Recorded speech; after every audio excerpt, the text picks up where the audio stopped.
In the heart of Washington, D.C., Congresswoman Jasmine Crockett uncovers a web of corruption that could shatter Marjorie Taylor Greene's career forever. $130,000 secretly funneled into a shell company, a hidden deal with a powerful oil CEO, and a critical vote that altered the fate of the nation. Jasmine's revelations shake the very foundations of Greene's empire. With the walls closing in, Greene must face a reckoning unlike anything she's ever encountered. Will she survive the storm, or will her political career be ripped apart in just 5 days?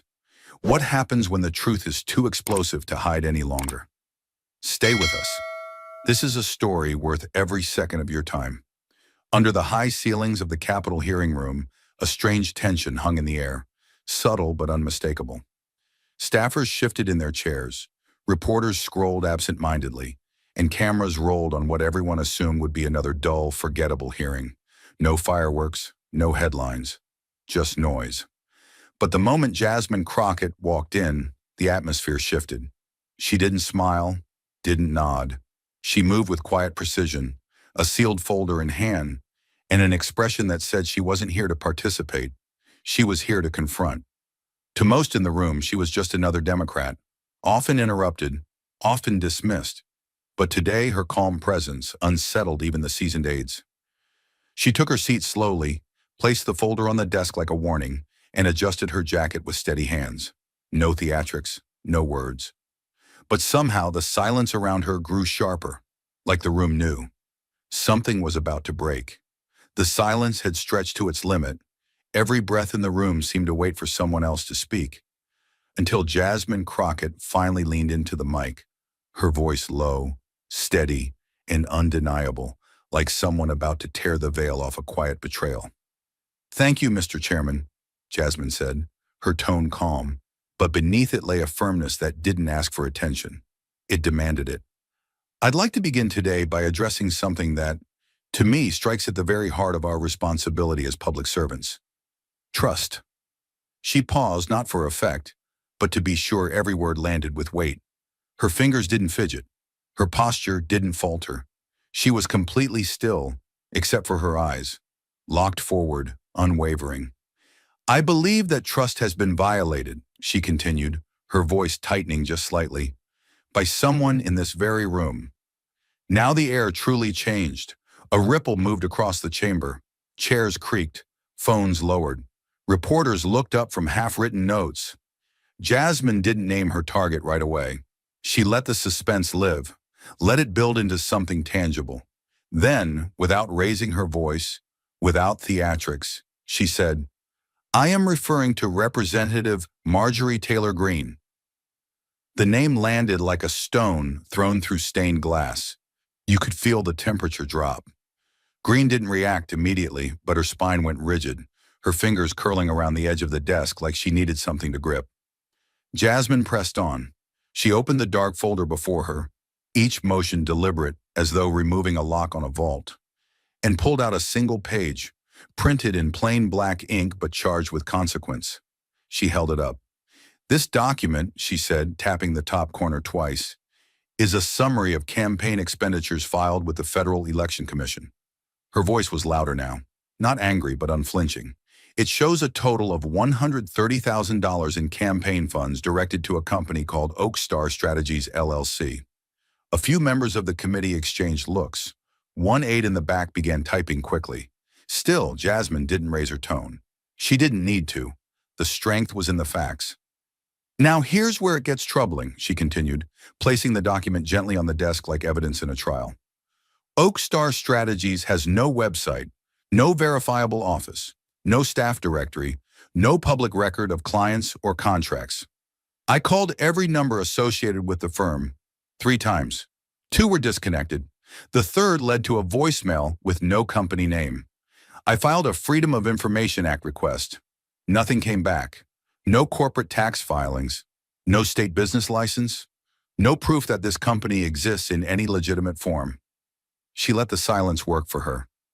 Let the realization settle in. "A company that can't be found," she said slowly, "was paid nearly $130,000 of donor money for consulting." She made air quotes without sarcasm, just clarity. Consulting no one can trace. From a company no one can verify. For work no one can describe. She turned slightly, now looking directly at Marjorie Taylor Greene. And when the American people donate to a political campaign, whether they're Republican or Democrat, they expect their money to go toward the campaign, not to shell companies, not to paper ghosts. Her tone was sharper now. They expect transparency, accountability, and above all, honesty. Greene opened her mouth slightly, but Jasmine wasn't done. This isn't speculation, she said. It's not rumor. It's right here in the filings. These are not anonymous leaks or partisan traps. These are official documents, submitted under oath. Then she sat back, silent, but not relaxed. She didn't gloat. She didn't smile. She simply let the weight of what had just been said echo through the chamber. Let it press against the walls, heavy and unmovable. Every eye was now on her, not because she demanded it, but because they couldn't look away. The weight of Jasmine's evidence had barely settled when Marjorie Taylor Greene surged forward. Words already loaded, voice sharpened not by truth, but by fear that the walls were finally closing in. "You've got nothing but air," Greene snapped, her voice slicing through the chamber like a whip cracked too close to panic. She leaned toward the mic with both hands gripping the table, trying to reclaim control by sheer force of volume. "You're making this up. Conspiracy, fiction, lies, all of it." Her face was flushed now, not with righteous anger, but with the unmistakable heat of exposure. A few gasps murmured from the press section, but Jasmine remained still, unshaken. She didn't speak right away. She just looked at Greene, not with hostility, but with the quiet clarity of someone who had already done the homework and knew the answers wouldn't change under pressure. Then she reached, slowly, deliberately, for another document in the folder, her fingers calm as if time had slowed for her and her alone. "Congresswoman," she said, her voice perfectly measured, "what I have here isn't speculation. It's not hearsay. It's your filings. It's your signature. And it's your silence until today that makes it matter." She laid the page flat on the table, turning it just enough for the cameras to catch the heading. "Campaign Expense Reimbursement, April 2022. She didn't wave it like a weapon. She didn't dramatize it. She let the text speak for itself. "This document," she began, "details a reimbursement of $11,400 approved for a trip to Coeur d'Alene, Idaho. The purpose listed? Strategy meeting." She looked back up, eyes steady, voice unwavering. "And yet, no registered meeting, no public agenda, no guest list, no staff flights logged, just 2 names on the private jet manifest, yours and your former campaign director." Her words fell like footsteps in a hallway you didn't know someone else was walking down. "That resort," she continued, "cost $1,600 a night. The spa packages you approved? $890, charged under miscellaneous services. And the room service tab?" She glanced down briefly, almost casually. "Over $400 in alcohol, labeled as Team Morale." Greene's hands twitched. "That trip was cleared. I don't answer to your narrative," she barked, voice wobbling now, cracks forming beneath the sound. But no one on the dais backed her. No one jumped to rescue her. Jasmine stayed composed, like a surgeon with a scalpel already in motion. "This isn't my narrative," she said quietly. "It's your numbers. It's your labels. It's your campaign account funding, private luxuries under the pretense of public duty." She pushed the paper forward, slow and controlled, toward the committee clerk. "And if you don't want the public to believe what's printed here, I suggest you tell them what is missing, because I already know." That last line didn't rise in volume. It dropped in temperature. And that, more than any shout, is what made the room freeze. But just as the shock from the luxury trip was settling, Jasmine reached for a second file. One marked not just by numbers, but by voices. And with it, the entire room shifted from financial scandal to something darker, something personal. Jasmine didn't raise her hand or clear her throat. She simply unfolded the second file and looked out at the committee as if bracing them for impact. "What I'm about to present next," she said, voice low but cutting, "moves beyond questionable reimbursements. It involves political money being quietly funneled into personal real estate. through a name most of us have never heard, but one that leads directly back to this chamber. She held up the page, white paper, black ink, but the tension it carried was unmistakable. I have here verified transcripts of 2 recorded phone calls between a senior aide in Representative Green's office and a financial go-between. One call took place on March 9th of last year, the second on July 15th. Both were obtained legally, reviewed by 2 outside analysts, and authenticated before submission. Her tone was matter-of-fact, but the silence in the room was anything but calm. She looked down, unfolded the page slowly, and began to read. In the March 9th recording, Green's aide says, and I quote, "We'll move $20K from Freedom Rising to Bay Rise LLC. It's clean. We need it for the beach house. She's got contractors waiting." Jasmine looked up again, and this time, the pause wasn't for dramatic effect. It was to let the weight of that sentence settle in every corner of the room. There was no interpretation, no speculation, just a direct quote implicating money, a fake company, and a property that didn't belong to the campaign or the public, but to someone close. The moment crackled. Staffers froze mid-typing. Even Green stopped fidgeting. With a deliberate motion, Jasmine slid the next document across the table, her fingers steady as she prepared to reveal not just an accusation, but a solid, undeniable trail of corruption. Jasmine's gaze didn't leave Green as she spoke. "This isn't a theory, Congresswoman. This is a documented fact." Her voice dropped lower, but the weight in her words made every syllable feel like a punch. She held up the first piece of evidence, a crisp official business registration document. "This is the business registration for Bay Rise LLC, the company that received that $20,000 from your pass. And the owner of this LLC?" She didn't need to look at the paper. She knew the name by heart. "Ronald Edgerton, your husband's brother-in-law." She paused, letting the room absorb the magnitude of the connection. It wasn't just a distant relative, someone removed from the situation. It was someone directly involved in the financial dealings that should never have crossed into personal gain. This is the man who now owns property purchased with PAC money. This is the same man whose name appears on documents linked to a real estate deal funded by money meant for public service. Jasmine glanced at the committee, her eyes sweeping across their faces as if to ensure they were all following the simple but explosive truth she was laying out. And this is the same company that received those funds, despite having no legitimate reason to do so. The murmurs in the room were barely audible, but the unease was palpable. Jasmine knew that some might be tempted to write this off as a one-off mistake, an unfortunate misstep in the flow of campaign money. But she wasn't done. She pulled out the second document, an official bank statement, thick with red flags. The contrast between her calm and the rising tension in the room was almost too stark to ignore. "Here's the proof," she continued, letting the statement sit in front of the committee members. "This is the record of the wire transfer from the PAC account to Bay Rise LLC. It's as clear as day. The amount, $20,000. She let the words settle, every pair of eyes locked on her. "And here," she added, sliding the next document across the table, "is the internal audit report from the bank. It shows that the transaction was flagged immediately for potential fraud. The account was marked for investigation." Her voice grew colder and the room grew quieter. "And do you know what happened next?" Jasmine's eyes never left Green, whose face was beginning to show the first cracks of panic. The investigation was closed, quietly, without a peep. No action, no follow-up. The case was buried, no public record, no transparency, just an unspoken agreement to let it disappear. She paused, taking a slow breath. The tension was thick enough to cut with a knife, and Jasmine let it linger in the room before continuing.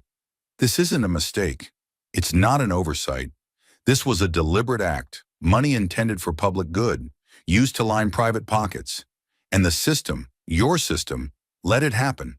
But not today. Today, the truth comes out."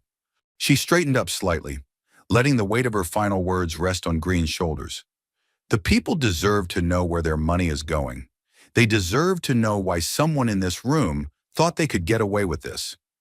Green's lips trembled, but no words came out. The room was deafening in its silence, the magnitude of what was unfolding weighing down on every person present. Jasmine's words were simple, but they had carved a truth so sharp, so clear, that no one could escape it. And the irony hung heavy. The very system meant to serve the people was the one that had protected the corruption she now exposed. With the sting of the real estate revelation still fresh, Jasmine pressed forward, her next move like a surgeon carefully peeling back yet another layer of corruption, this time tied directly to private flights funded by a shady source. "Now, let's talk about the flights," Jasmine said, her voice cutting through the rising tension in the room. "What I'm about to show you are flight logs. Private jet flights paid for by an individual currently under federal investigation for wire fraud." She slid the next set of documents across the table, the weight of each page growing heavier as she spoke. "The person funding these flights is Leonard March, the owner of Orbit Holdings, a company under IRS scrutiny for fraudulent international transactions." She didn't look at Green. She didn't need to. She could feel the eyes in the room shifting, sensing the gravity of the situation. Jasmine glanced at the flight logs, her gaze scanning the names and dates. "These flights weren't ordinary commercial flights," she said, her voice firm. "They were booked through Orbit Holdings, which is a private company. The trips were all to Scottsdale, Arizona, one of the most luxurious, exclusive locations in the country." She paused, letting the implication of her words sink in. "And these flights, thousands of dollars each, were never disclosed on any campaign finance report. Not a single entry in Representative Green's public filings mentioned these flights." She shook her head, the disbelief clear in her tone. "How can a sitting congresswoman have campaign funds funneled through private flights, paid for by a man under investigation for financial crimes, and not disclose it to the public?" The room felt smaller, quieter. Even the aides at the back had stopped typing, their eyes locked on Jasmine. "But this isn't where it ends," she continued, not giving Green a chance to defend herself. She flipped through the pages, revealing invoices for stays at a high-end resort in Scottsdale, Arizona.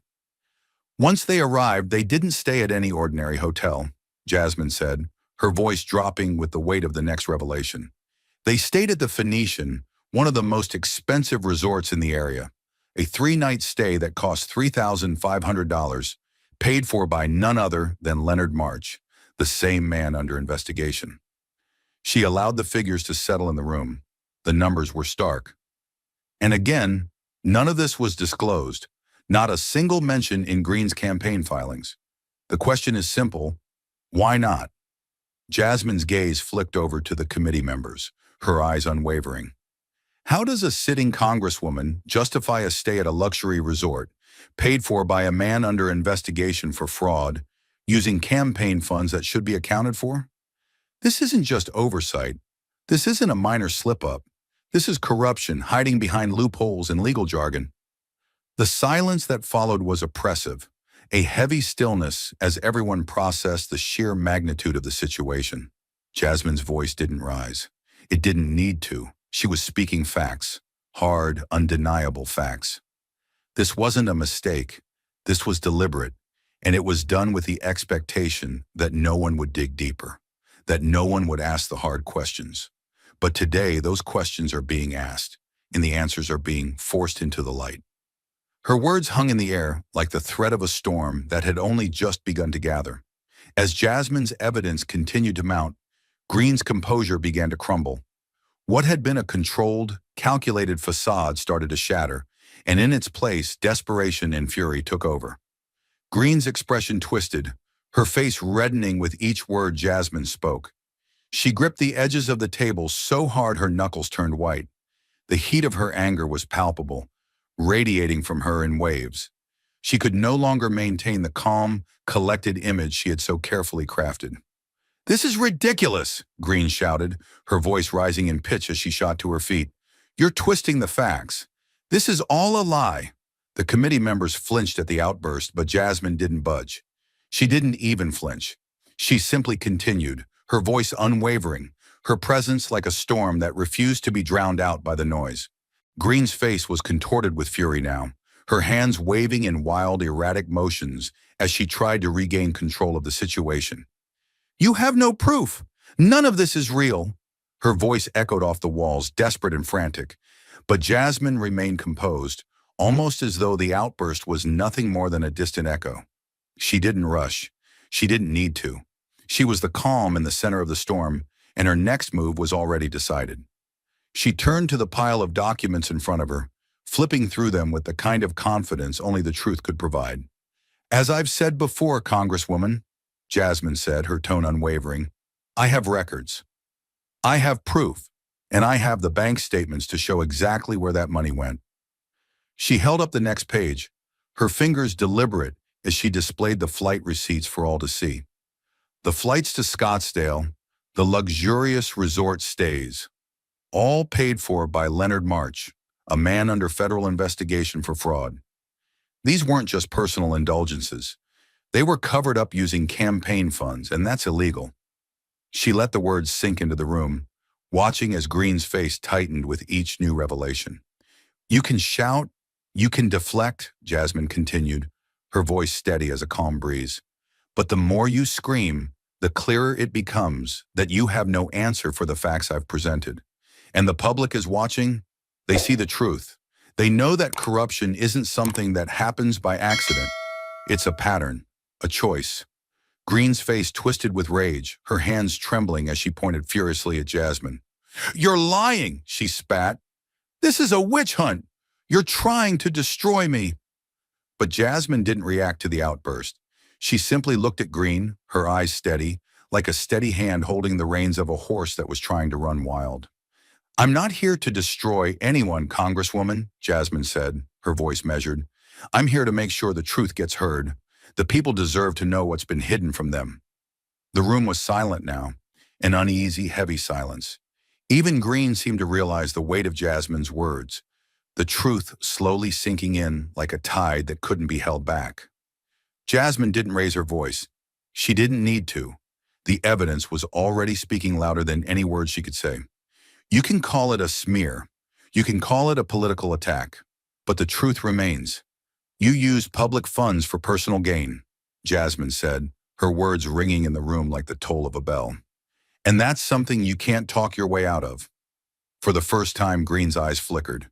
The fierce, unyielding stance she had maintained for so long began to crack, and in its place there was a flicker of uncertainty. Jasmine didn't let up. She leaned forward slightly, her eyes locked onto Green's, and her voice remained steady, calm. "You've built your career on loudness, on deflecting, on drowning out the truth. But now, Congresswoman, the truth is louder than you." In that moment, Green's face changed. The anger began to subside, replaced by something colder, fear. The kind of fear you feel when you realize the game is over and there's nowhere left to run. And Jasmine stood there calm and composed, the storm now subsiding, knowing she had done her job. The truth was out. The weight of Jasmine's previous revelations was still settling in the air when she shifted seamlessly to her next point, one that would directly connect Green's vote to hidden corporate ties and the secret meetings that had been carefully concealed. Jasmine didn't falter. She held Green's gaze, her voice sharp as a scalpel. "This isn't just about campaign money, Congresswoman. This is about influence. Powerful, unchecked influence," she began, pausing just long enough to make sure every eye in the room was on her. "When you voted against the Clean Water Accountability Act, a bill that would have safeguarded critical water resources in this country, you did so after meeting with a man whose company stands to profit massively from deregulation. Nicholas Averill, the CEO of Westbridge Energy, a company with ties deep in the oil and gas sector." She didn't wait for Green to respond, knowing the truth had already been laid bare. "This meeting, as you know, took place just weeks before your vote, and yet you didn't disclose it. You didn't mention the ties you had with the very people who stood to gain from your vote." The room was heavy with the implications. Jasmine's voice never wavered as she continued, the next piece of evidence already in her hands. "And here, I present something you can't dismiss. This photo," she said, holding up a photograph that now seemed to pulse with significance. "This is a photo of you with Nicholas Averill, taken at a private resort in Sedona, Arizona. A photo that was posted publicly and then, almost immediately, removed, deleted." She let the image linger in the air, letting its significance sink in. The photo was clear, the two figures standing together on a sunlit terrace, both laughing, glasses of whiskey in hand. The casual nature of the photo, taken in such a private, personal moment, spoke volumes. Jasmine didn't need to make accusations. The image did the work for her. This wasn't a public meeting, Congresswoman. This was a private encounter with a man whose company stands to gain billions of dollars in deregulation, dollars that would have been made possible by your vote. And yet this photo was scrubbed from the internet, as if the meeting had never happened. Why? She allowed the silence to build, knowing the weight of the question was enough to send ripples through the room. Why was this meeting hidden from the public? Why wasn't it disclosed in your financial filings? Why delete the evidence of your connection to a man who stands to directly benefit from the policy you voted against? Her voice remained cold, unwavering. Because this wasn't just a vote, Congresswoman. This was a deal, a private arrangement, orchestrated behind closed doors. Jasmine didn't look away from Green as she spoke, watching as the reality of what she had just exposed began to sink in. The room was tense, the air thick with the implications. This is the very definition of corruption, Jasmine said quietly, but with deadly clarity. A sitting congresswoman meeting in private with corporate executives who stand to profit from her vote, and then hiding that meeting from the public, hiding the truth, hiding the power behind your decisions. She let the final word hang in the air, her eyes still locked on Green, who had no defense, no words left to say. Jasmine wasn't done, but in this moment it was clear there was nothing more Green could hide. The truth had been revealed, and there was no turning back.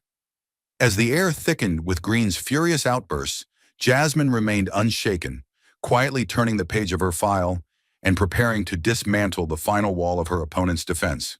Green's outburst was almost primal, a raw burst of anger, her face red and eyes wild.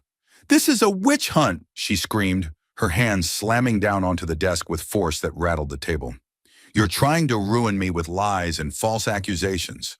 All of this is just to destroy me and my career." Her voice was shrill, each word full of panic and fear, as if she could drown out the facts with sheer volume. Her hands were trembling now, gripping the edge of the table in a desperate attempt to regain some control over her unraveling image. "This is all a smear campaign, and you know it." The room was caught in the tension, the committee members frozen, unsure how to react to the fury coming from the other side. But Jasmine didn't flinch. She didn't let the noise disturb her focus. She didn't rush. She simply placed her hand on the next page of her file and turned it slowly, her fingers deliberate, her gaze never leaving Green's now visibly shaking form. "Congresswoman," Jasmine said, her voice calm, but it carried the weight of something far more dangerous than anger. Truth. "You may scream and shout, but that won't change what's on this page." She held up a new document, her eyes steady and unwavering as she continued. "What I have here is the business registration for Green Capital Group, a company you set up shortly after voting against critical real estate rental reforms. A company," she emphasized, "that you failed to disclose on your financial records and whose funding came directly from PAC donations. You voted against a bill that would have regulated rental prices in key areas. But what did you do instead? You opened a company that directly profits from the lack of regulation." She let the words land heavily in the room, watching Green's face twist in shock, her hands tightening into fists. Green's breathing became erratic. This is not what it looks like," she shot back, voice cracking. But there was less force behind the words now. Jasmine didn't wait for the defense, her focus unbroken. "No, Congresswoman, it's exactly what it looks like," Jasmine replied, turning the page again with deliberate calm. "You can deny it all you want, but the records are here. You founded Green Capital Group after voting against a bill that would have regulated real estate markets. And the payments made to this company? They came from your PAC funds, money that was supposed to serve your campaign, not line your pockets." Jasmine's voice dropped, now cutting through the air with a sharp edge. "These are not mistakes. These are deliberate actions, calculated to protect your financial interests at the expense of the public." The room was completely still now. Green's earlier defiance was draining away, replaced by a tense silence that spoke louder than any argument. Jasmine's steady gaze never wavered. She flipped to the next page, her hand firm as she set another damning document down in front of the committee. "Here's another record of the transfers made from your past to Green Capital Group. These weren't small payments, Congresswoman. They were significant sums, money transferred directly after your vote to block rental reform legislation. Her voice carried the weight of a clear conclusion. You used your position for personal gain. You used campaign funds to support a private venture that directly benefited from your vote. Green's face was pale now, the anger draining from her expression, replaced with something far more dangerous: vulnerability. She opened her mouth to speak, but hesitated, as if the words no longer made sense. You've been caught, Jasmine continued, her voice unwavering, and no amount of yelling will change that. The room felt smaller now, the silence becoming oppressive, as Green sat rigid, struggling to find any defense. Jasmine stood tall, the weight of her calm only making the truth more obvious. You can continue to scream about witch hunts and lies, but the truth is right here. It's undeniable, and it's on record. She paused, letting the words settle. The American people deserve more than this. They deserve honesty, integrity, and a representative who doesn't use their power for personal gain. For the first time, Green looked away, her lips tight and her hands folded in her lap, no longer clenched in defiance. Jasmine's eyes never left her as the room settled into an uneasy stillness. The truth had been laid bare, and there was no escaping it now. As the hearing came to a close, the room may have gone quiet, but outside the world had erupted. Every word Jasmine spoke, every piece of evidence she laid bare, began to take on a life of its own, spreading like wildfire across the digital landscape. The following hours were a blur of activity, each moment more intense than the last. By the time Jasmine stepped out of the Capitol building, the footage from the hearing was already everywhere. Clips of her calm, unflinching delivery were being shared and reshared on Twitter, Instagram, and Facebook, cut to perfection into 15-second snippets that captured not just the evidence, but the power of her words.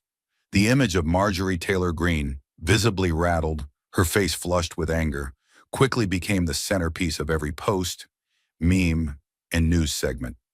It was as if the video had taken on a life of its own, no longer just footage from a congressional hearing, but a living, breathing symbol of the moment the truth was forced into the light.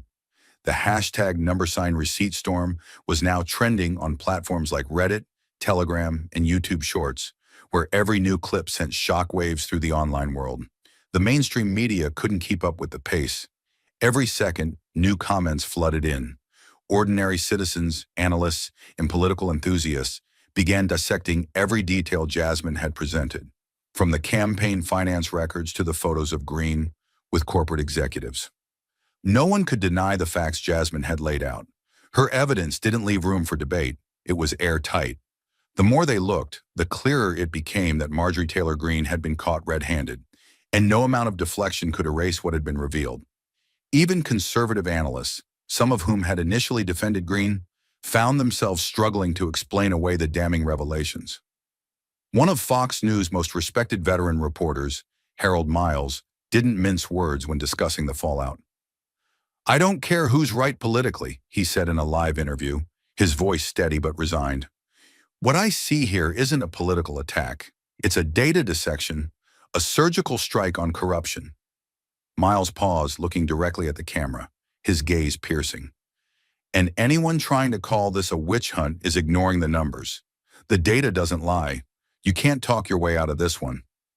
His words rang out across cable networks, and it wasn't just Fox viewers who were hearing it. Miles' interview was shared by news outlets far and wide, reaching people who'd never followed politics before. As the public's awareness grew, so did the intensity of the conversation. Thousands of viewers tuned into the live-streamed hearings, and within minutes, comments began to pour in. Dozens of them, hundreds, then thousands. People who had never been involved in political discourse found themselves part of the conversation, commenting, debating, and sharing their own opinions on the evidence Jasmine had so clearly laid out. The live-stream chat was flooded with thoughts and analysis, but above all, a singular sentiment echoed through the virtual world. The feeling that something had finally been exposed. Ordinary people were watching a politician who had evaded accountability for years, finally being forced to face the consequences of her actions. The reaction wasn't confined to social media.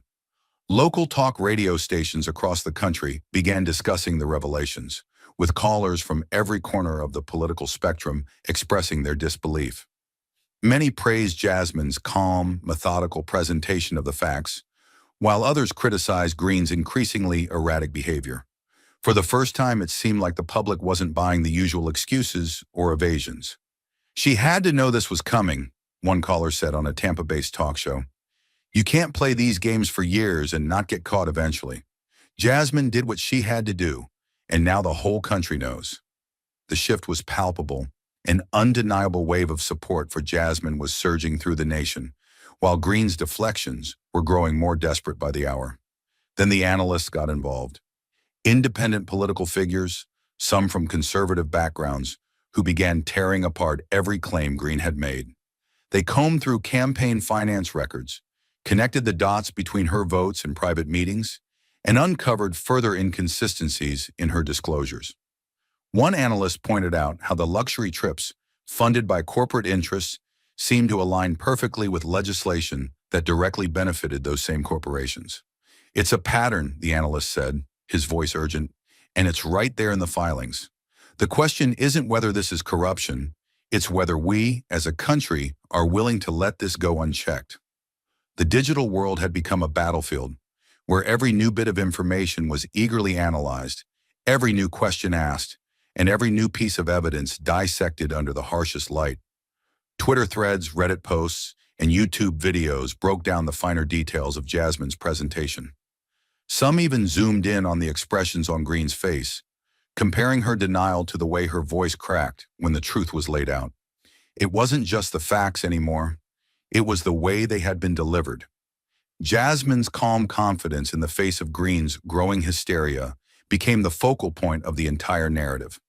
People saw her as someone who refused to back down, someone who wasn't afraid to stand alone and hold the powerful accountable. But it wasn't just the political analysts or journalists who were noticing. Ordinary people, far removed from the halls of power, began taking to social media with their own takes on the situation. Farmers, teachers, doctors, and factory workers all chimed in, many expressing shock and disbelief that Green had been allowed to operate this way for so long. The online conversation grew louder, and soon it felt as though the entire country was talking about it. The divide between the public and the political elites had never seemed so wide, and it was clear that this moment, this revelation, had struck a nerve with the American people. They were tired of the corruption, tired of the lies, and tired of being ignored. Within hours of the hearing, even larger media outlets began weighing in. News channels were forced to address the story, and national anchors who had once shrugged off similar scandals now found themselves grappling with the scale of this one. What had been a local political skirmish was now a nationwide spectacle, and Jasmine was at the center of it. Her calm, steady presentation had cut through the noise, and now the story was hers to control. "She didn't raise her voice," one commentator said. "She didn't lash out. She just laid out the truth, and that's what the country is reacting to." By the time the evening news rolled around, the political fallout was undeniable. Major news outlets began to question how much longer Green could avoid serious scrutiny. The story had crossed party lines. Republican and Democrat alike were calling for accountability, and even some of Green's closest allies were starting to distance themselves. A quiet but powerful shift was taking place, and Jasmine was at the heart of it. In a diner in Ohio, two retired teachers sipped their coffee as they watched the coverage. One of them leaned forward and shook his head. "She didn't yell. She didn't scream. She just showed us the truth." The other nodded in agreement. "This is the kind of honesty we need." The clip of Jasmine presenting her evidence, calm, collected, unflinching, had become a symbol of hope for many people. For the first time in a long while, they saw someone stand up and do what they believed was right, without the need for theatrics or grandstanding. It was as if Jasmine had become a beacon for everyone who felt like they had no voice in a system rigged against them. The world outside the hearing room was reacting in a way no one could have predicted. Jasmine's calm confidence had broken through the noise, and now the fallout from her actions would reshape the way people viewed power and accountability. This wasn't just a story about a politician caught in a lie. It was a story about the people finally being heard, and about one woman who refused to let the truth be buried any longer. While the public's fury grew, the walls began to close in on Marjorie Taylor Greene. Behind closed doors, the real consequences of Jasmine's revelations were beginning to take shape. Marjorie Taylor Greene was no longer the dominant force she once was. In the hours following the hearing, she did what she always did. She fought. But this time, the battlefield was different. The fallout was immediate and relentless. Greene began to cancel every scheduled interview, even with friendly media outlets like OAN and Newsmax, where she'd previously found a comfortable platform. She knew her time on those channels had been a calculated game of control, but now the game was over. The interviews that once amplified her voice, that allowed her to speak freely, were no longer an option. She had to retreat into silence, into damage control. Even the usual loyalist networks weren't willing to shield her from the growing storm. But the media blackout was just the beginning. Behind the scenes, the power structure that had once rallied behind her was starting to crumble. A senior advisor who had long stood in her corner sent a private email that was later leaked to the press. "She doesn't need more publicity," the email read. "She needs a lawyer." The stark words echoed through Greene's inner circle, a quiet acknowledgement of the new reality. Her allies had begun to recognize that the situation was no longer just political. It was legal, and there was only so much public spin could do when the truth was out, laid bare for the entire country to see. The financial support, the lifeblood of any political campaign, began to evaporate. Three major donors, whose backing had been crucial to Greene's rise, quietly pulled out of her campaign. Their decision to withdraw was swift and deliberate. One of them, a well-known real estate magnate, posted a public statement on LinkedIn that was impossible to ignore. "We cannot, in good conscience, support actions that lack transparency and integrity. We do not condone shady dealings in any form." The words were a dagger, as much a public rebuke of Greene as they were an act of self-preservation. The tide had shifted, and Greene was no longer the trusted ally of the powerful figures who had once stood behind her. Inside the secretive confines of her campaign's war room, the cracks in her defense became even more evident. The tension in the room was suffocating as the few remaining advisors tried to salvage what they could. But Greene, whose ability to rage and deflect had carried her through many controversies, found herself at a loss. She threw a thick stack of campaign files onto the table, the papers scattering across the surface with a sharp slap. The sound reverberated through the room, punctuating the moment of realization. "They think I'm going to apologize?" Greene hissed, her voice low but venomous. Her words were laced with a cold fury, a mix of pride and desperation. "They'll have to drag me out of this seat with their claws first." Her face was a mask of defiance, but the vulnerability beneath it was undeniable. She had always believed that forceful words could bulldoze through any obstacle, but now she was realizing that the words, the lies, the manipulations, none of them would shield her from the truth. The walls had closed in. There was no escaping the reality of what had been exposed. Greene's hands clenched into fists, and for the first time in years, she wasn't in control. The bravado that had once defined her was faltering, slipping through her fingers like sand. Her advisors shifted nervously, avoiding eye contact, unsure how to move forward. Greene, usually so quick to dictate the narrative, now found herself trapped in a position where even her most loyal supporters had begun to distance themselves. She slammed her fist onto the table, her voice rising once more. "They think they can break me? I'll burn everything to the ground first." But no one spoke up. The silence in the room was deafening, because it wasn't just her own political career that was at risk anymore. It was her entire reputation, the foundation of everything she had built. For all her posturing, there was no escaping the reality that Jasmine had taken control of the narrative. Jasmine's calm, measured words had shattered Greene's image in the eyes of the public. The evidence was irrefutable, and Greene's world was now unraveling at an alarming pace.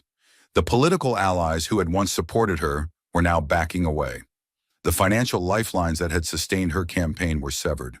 The foundation was crumbling, and no amount of shouting or deflection could hold it together. Greene's fierce, confrontational style, the very thing that had carried her this far, was now the source of her undoing.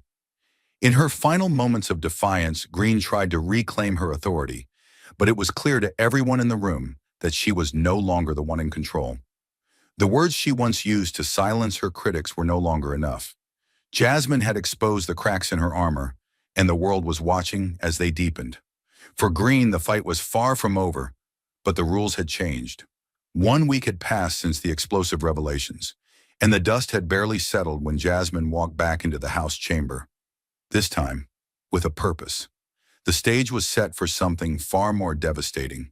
The morning air in the House of Representatives felt heavier than usual. A quiet buzz hummed through the chambers as reporters and staffers exchanged whispers. It had been a week since Jasmine Crockett had laid out the first round of explosive revelations about Marjorie Taylor Greene's financial misdeeds. The media had chewed over the footage, dissecting every detail, but today, Jasmine had returned, and everyone in the room could feel that something even bigger was coming. When she entered the chamber, the atmosphere changed. She moved with purpose, her posture as solid as ever, and this time she carried something with her, a simple black folder. No fanfare, no dramatic pauses, just a quiet confidence that set the room on edge. She walked to the podium, her gaze scanning the room briefly, taking in the tension and anticipation. And then, with the calmest of voices, she began.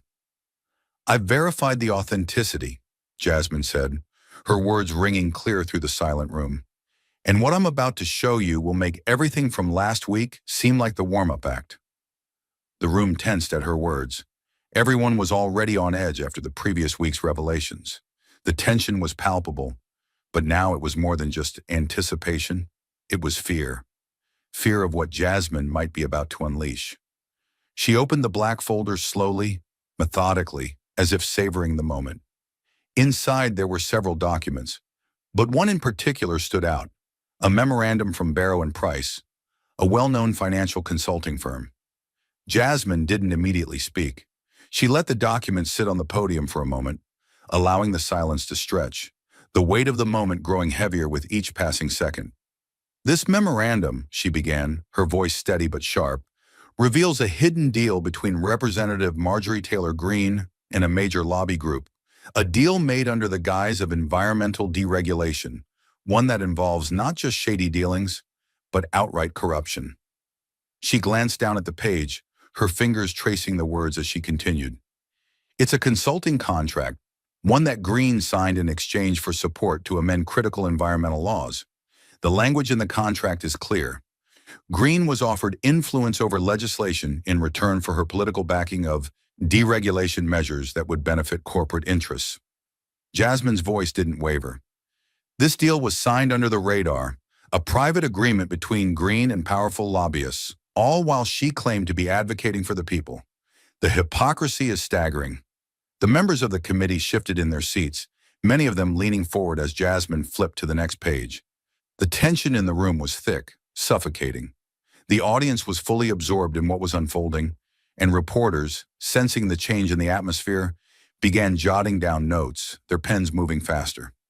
Jasmine was careful as she turned each page, allowing the room to digest each new revelation as it came. "And there's more," Jasmine said quietly, her voice cutting through the murmur of disbelief in the room. "The contract includes a detailed itinerary of private meetings between Greene and the lobbyists from Barrow and Price. Meetings that were not disclosed to the public and certainly not to the committee." Her eyes met the faces of the committee members one by one. These meetings were held in secret, behind closed doors. Greene was directly involved in discussions about amending environmental laws that would have benefited the very corporations behind the lobbying efforts. And to ensure the deal stayed under wraps, the parties involved took measures to hide their tracks, measures that were conveniently omitted from public disclosures. As Jasmine laid the documents before the committee, she could feel the weight of her words sinking in. Greene was no longer just a politician in the crosshairs of an investigation. She was a person caught in a web of deceit, one that Jasmine was carefully unspooling, thread by thread. A murmur of disbelief rippled through the room, but Greene wasn't about to go quietly. As Jasmine continued to speak, Greene's face darkened, her jaw clenched so tightly that her teeth seemed to grind together. Finally, unable to hold back any longer, she shot out of her seat, her voice rising in a mixture of frustration and denial. "This is absurd," she snapped. This is a political attack, plain and simple. You've got no proof. This is just a witch hunt. Her voice echoed in the chamber, desperate and defensive. But Jasmine remained unmoved. She didn't raise her voice. She didn't allow the confrontation to shake her. Instead, she calmly reached for the next document in the folder, flipping it open. "You're mistaken, Congresswoman," Jasmine said quietly, her eyes never leaving Green. "The proof is right here." She held up a signed document, Green's signature at the bottom, clear as day. The room fell silent again. "This," Jasmine said, pointing to the signature, "is the final piece. A signature confirming that Marjorie Taylor Greene knowingly signed off on this agreement with Barrow and Price, the very company that helped push through the deregulation measures she championed." A Republican member of the committee, his voice tinged with disbelief, spoke up. "Are you sure this is the original signature, Representative Crockett? Is this truly hers?" Jasmine looked at him with the same calm resolve she had displayed throughout the hearing. "I have expert verification," she replied, "and I also have a video of the signing." The room went deathly still. The committee members exchanged uncertain glances, and for the first time, Green's face turned pale. The defiance in her eyes began to flicker, replaced by something far more dangerous: uncertainty. Her hands gripped the edge of her desk tightly, her fingers white-knuckled. Jasmine let the silence linger, giving Green no chance to recover, no room to fight back with deflection. The moment was too big, too overwhelming. Green had no defense, nothing she could say that could undo the destruction of her credibility. The truth was laid out, and Jasmine had done her job. She had exposed it. Jasmine didn't rush. She stood tall, letting the weight of her words fill the room. This was the moment of reckoning, the point of no return. She had made her case.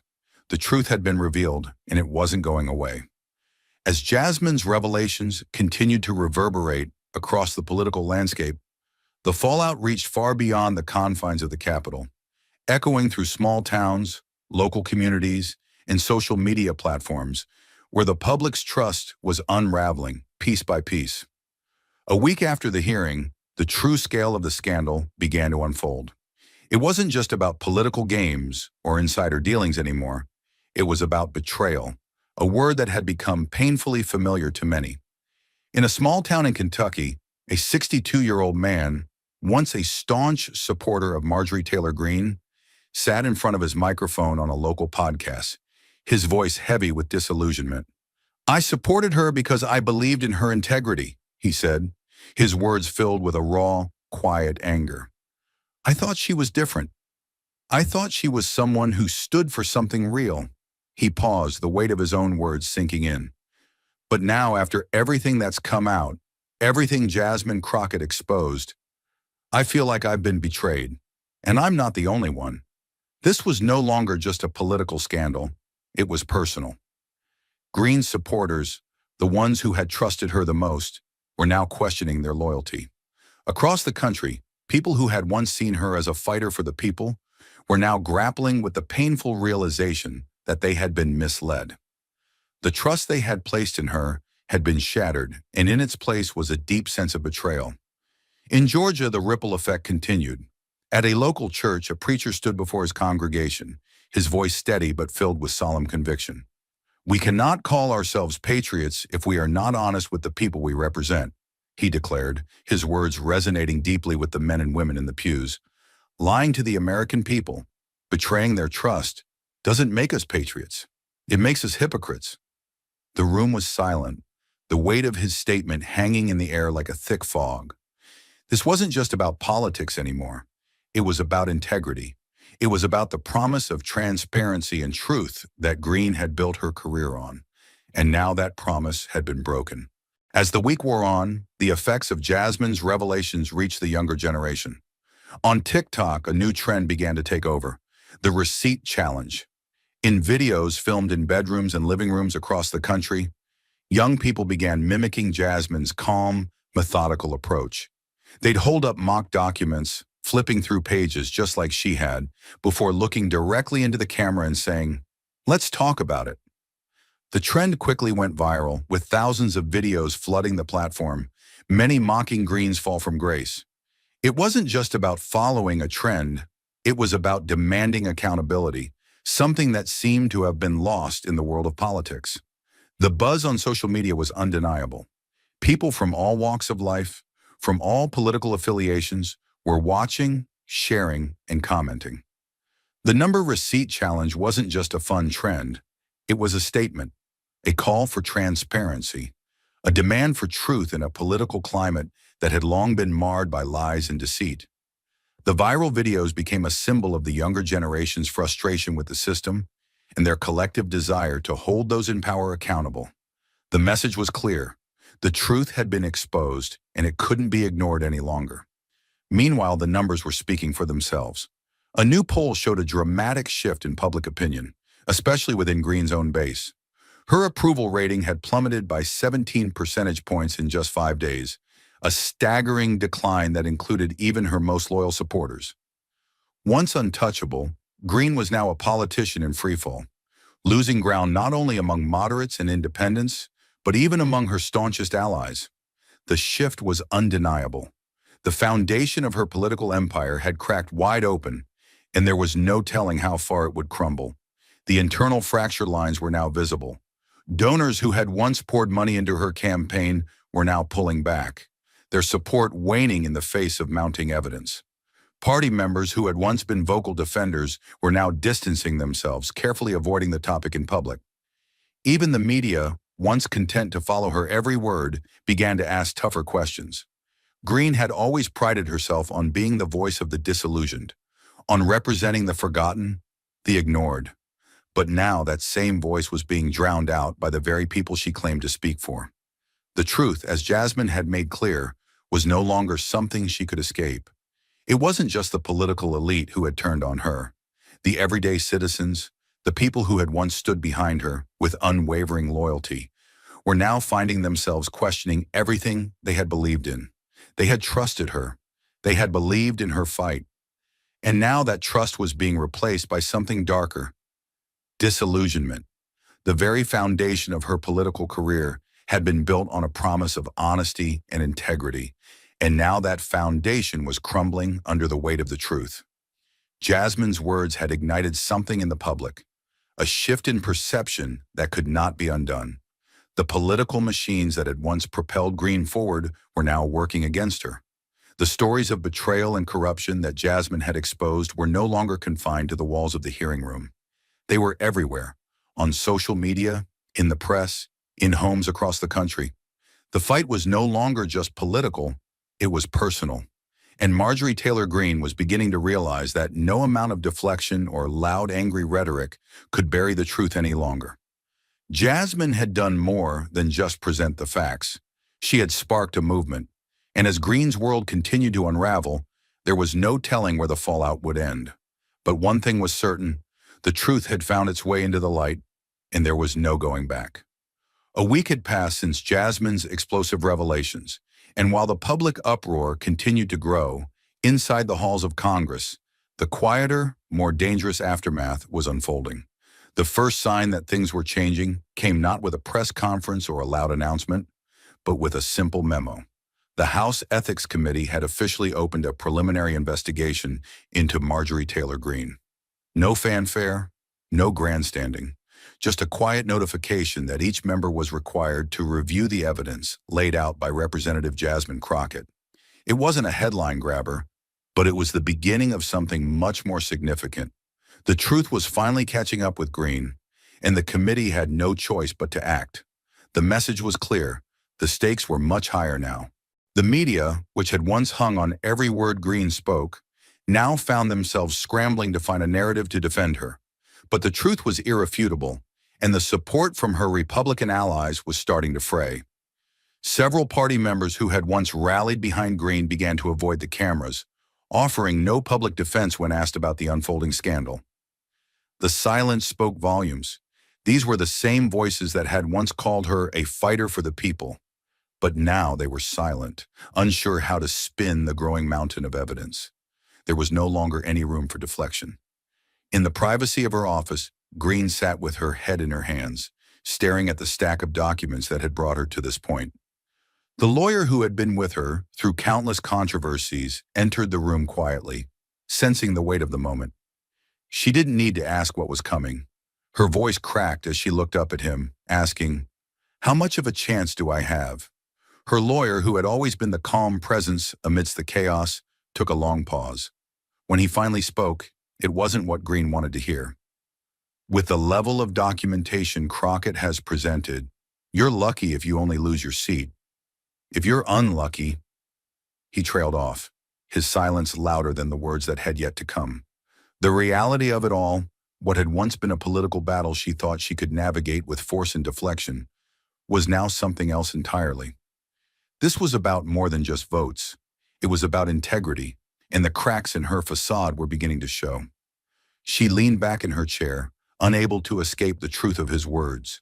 The power she had relied on, the shouting, the deflections, were no longer enough. She had made a dangerous gamble with her career, and now, as the investigation unfolded, she saw the inevitable truth. She might not make it out of this. For the first time,